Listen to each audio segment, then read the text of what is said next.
ولا تنكحوا المشركات حتى يؤمن ولأمة مؤمنة خير من مشركة ولو أعجبتكم ولا تنكحوا المشركين حتى يؤمنوا ولعبد مؤمن خير من مشرك ولو أعجبكم أولئك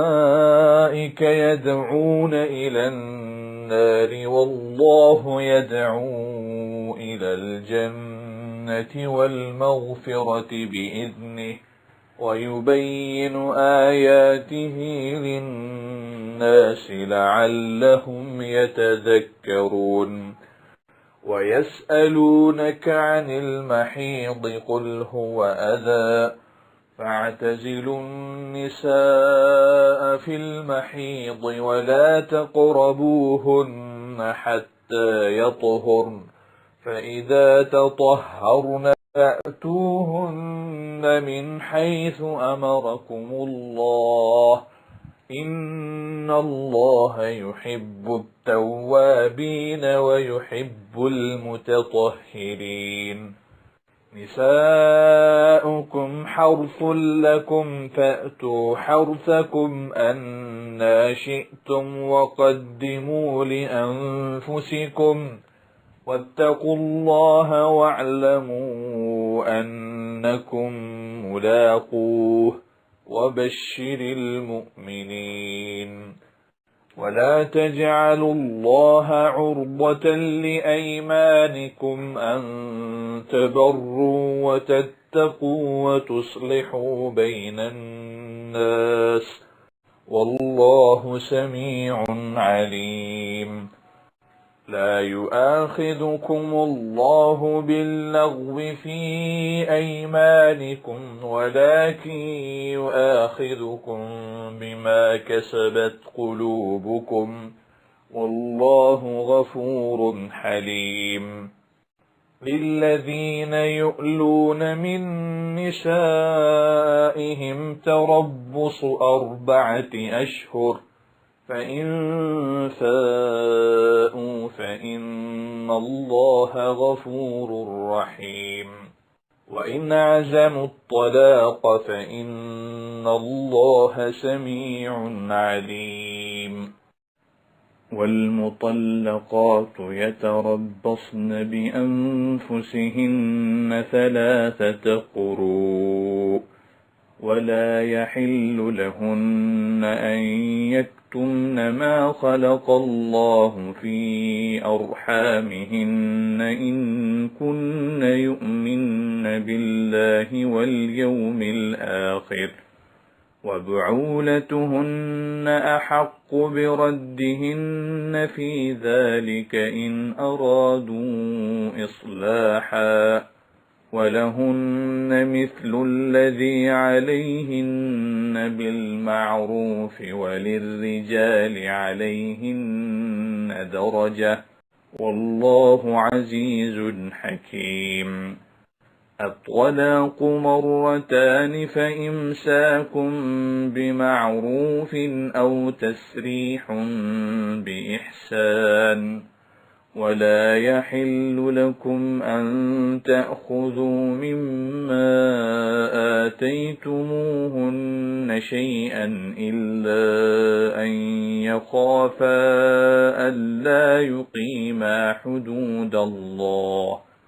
فإن خفتم ألا يقيما حدود الله فلا جناح عليهما فيما افتدت به تلك حدود الله فلا تعتدوها ومن يتعد حدود الله فأولئك هم الظالمون فإن طلقها فلا تحل له من بعد حتى تنكح زوجا غيره فإن طلقها فلا جناح عليهما أن يتراجعا إن ظنا أن يقيما حدود الله، وتلك حدود الله يبينها لقوم يعلمون. وإذا طلقتم النساء فبلغن أجلهن فأمسكوهن بمعروف أو سرحوهن بمعروف، ولا تمسكوهن ضرارا لتعتدوا، ومن يفعل ذلك فقد ظلم نفسه. ولا تتخذوا آيات الله هزوا، واذكروا نعمة الله عليكم وما أنزل عليكم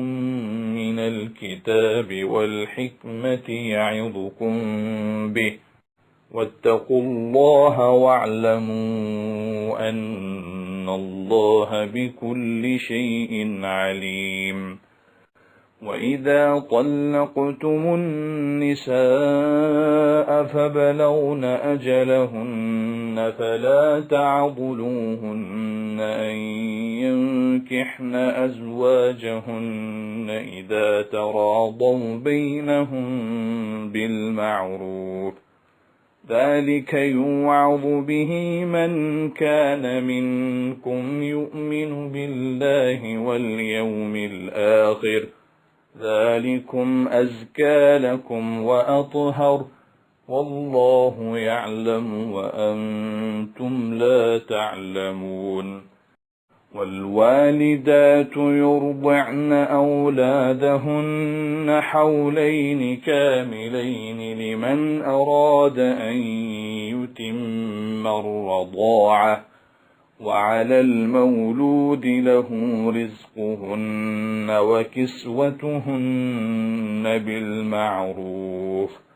لا تكلف نفس إلا وسعها، لا تضار والدة بولدها ولا مولود له بولده، وعلى الوارث مثل ذلك، فإن أرادا فصالا عن تراض منهما وتشاور فلا جناح عليهما. وإن أردتم أن تسترضعوا أولادكم فلا جناح عليكم إذا سلمتم ما آتيتم بالمعروف، واتقوا الله واعلموا أن الله بما تعملون بصير. والذين يتوفون منكم ويذرون أزواجا يتربصن بأنفسهن 4 أشهر و10، فإذا بلغن أجلهن فلا جناح عليكم فيما فعلن في أنفسهن بالمعروف، والله بما تعملون خبير. ولا جناح عليكم فيما عرضتم به من خطبة النساء أو أكننتم في أنفسكم، علم الله أنكم ستذكرونهن ولكن لا تواعدوهن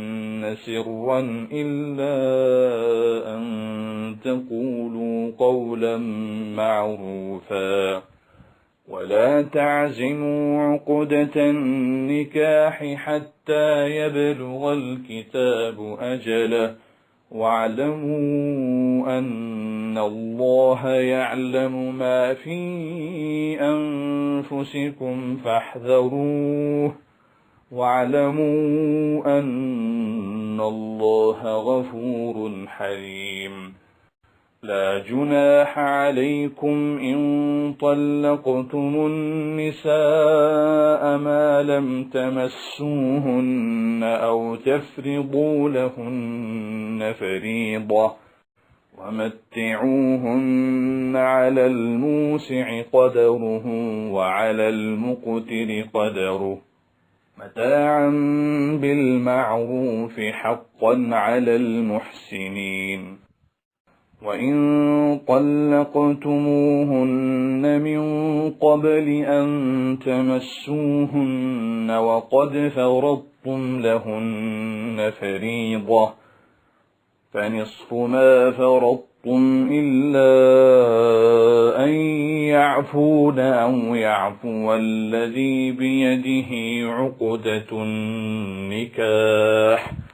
وأن تعفوا أقرب للتقوى ولا تنسوا الفضل بينكم إن الله بما تعملون بصير. حافظوا على الصلوات والصلاة الوسطى وقوموا لله قانتين.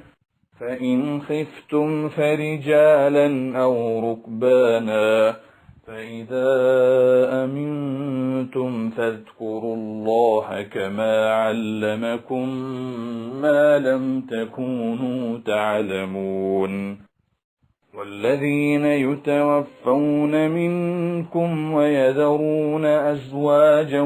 وصية لأزواجهم متاعا إلى الحول غير إخراج فإن خرجن فلا جناح عليكم فيما فعلن في أنفسهن من معروف والله عزيز حكيم.